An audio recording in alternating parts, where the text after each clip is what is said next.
প্রথমে মহান আল্লাহ তাআলা রব্বুল আলামিনের কাছে শুকরিয়া জানাচ্ছি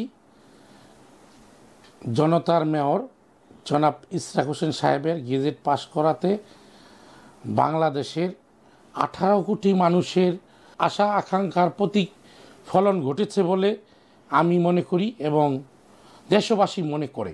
কারণ আমরা আশায় ছিলাম যখন নির্বাচন হয়েছিল ঠিক ওই সময় যে জনাব ইঞ্জিনিয়ার ইশরাক হোসেন সাহেব এমন একজন লোকের ছেলে, এমন একটি দেশের গৌরব, সে যে কোনো বাংলাদেশের যে কোনো প্রার্থীর সাথে সে মেয়র হোক, এমপি হিসাবে হোক, সে নির্বাচিত হবেই। সে আশা প্রত্যাশা নিয়ে আমরা বিগত দিনগুলিতে ওনার নির্বাচন করেছিলাম।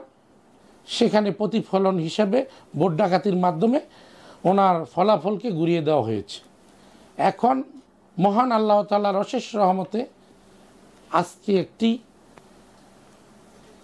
দেশের জনগণের সরকার রাষ্ট্রের মালিকানাধীন ফিরে পেয়েছে।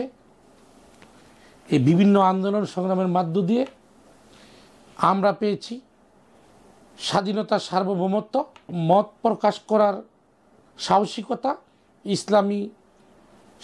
ইসলামী মূল্যবোধের সাহসিকতা, সব ধরনের মত প্রকাশের স্বাধীনতা হয়েছে বলে আমরা দৃঢ়ভাবে বিশ্বাস করি।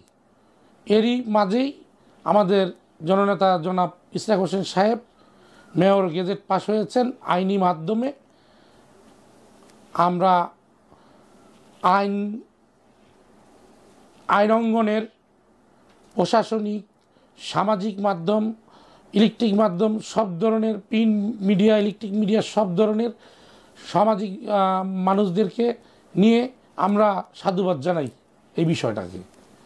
আর মানুষের একটা সময় শুভবুদ্ধি হয়, তো সরকারি মাধ্যমেই, আইনের মাধ্যমেই এটা একটা শুভ বুদ্ধি হয়েছে এবং আমরা মেয়র হিসাবে ওনাকে পেয়েছি। এই জন্য আবারও ঢাকাবাসীকে অভিনন্দন, বাংলাদেশের শান্তিপ্রিয় গণতান্ত্রিক সবাইকে অভিনন্দন ও শুভেচ্ছা জানাই। যারা ভোট দিতে পারছেন, যারা দেন না, যারা শুভাকাঙ্ক্ষী, যারা আশা আকাঙ্ক্ষার প্রতীক নিয়ে তাকে ভালোবাসতেন, তাদের সবাই মুখে হাসি ফুটাইতে পারছে।